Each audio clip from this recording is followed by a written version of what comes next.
दीर्घ 4 दिन है ढेंकानाल जिले में बाघ आतंक लगी रही कहीं केतबेले महावीर रेंज तो केतबेले कामाख्यानगर पश्चिमांचल रेंज पुणी केतबेले कामाख्यानगर पूर्वांचल रेंज को बाघर गति आसूची लोक मैंने आतंकित अवस्था अच्छा जितेबाला प्रथम महावीर रेंजर मदरगा मुंडारे गोटे गाई को आक्रमण करता लोक मैंने बाघ को देखी तापर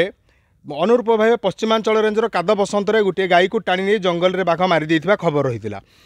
परवर्ती अवस्था गतकाली कामाख्यानगर कंकड़ाहाड़ मुख्य रास्तार बाघ रास्ता पारी होता रास्तार जाऊँ लोक मैंने देखिपारे यापर वन विभाग तरफ तत्परता देखा वन विभाग आसी पहुँची बाघर पादर नमूना जो मोड़ा पड़ी देखा आज सका गोटे घटना घटी कामाख्यानगर कंतारीपाट गाँ पछपाट थी जंगल में गोटे षंढ को मारी बाघ खाई जहाँ लोक मैंने देखी और अभियोग कर सीधा सड़क जितेबाला लोक मैंने आसी प्रतिक्रिया ना आपड़ केतबेले जंगल को आसला कौन देखिले? आया मुझे 6टार आसली जंगल को जंगल में आसी मुझे छतु खोजापी प्रत्येक दिन मुझे जंगल को आसे मुझे छतु खोजा भितर आसा भितर जदि मु मंडप न पशि था कि बाघर मोर स्टेट मुहांमुही में होता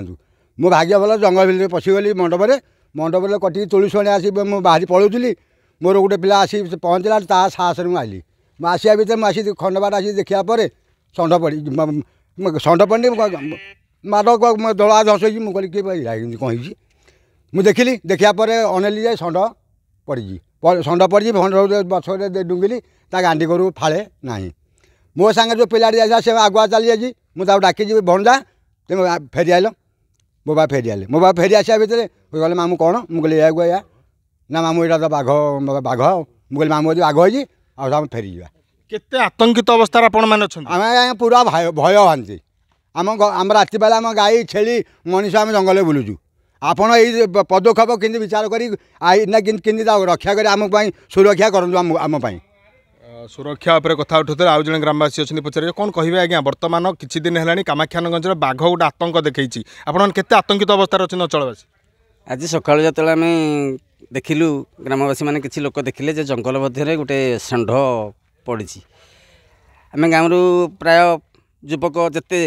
ग्रामवासी आम समस्ते आसिलु आसिक आम जो पोजिशन देखिलु षंढटी जो भाई अवस्था पड़ी से निश्चित भाव में बाघ आक्रमण शिकार होती तेणु आम आखपाखे देखिलु तार जो पाद चिन्ह आम जहाँ भी अनुमान कलु जहाँ भी देखिलु ये बाघ ही आक्रमण करी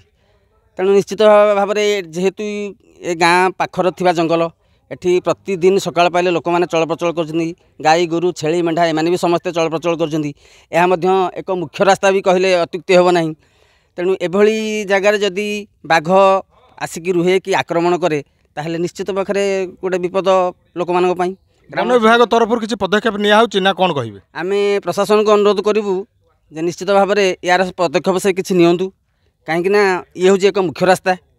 ए रास्ता पर जे कहीं लोक भी यातायात करती तेणु प्रशासन को अनुरोध करूँ आम अनुरोध करुचु यार किसी गोटे विहित पदक्षेप से नियंतु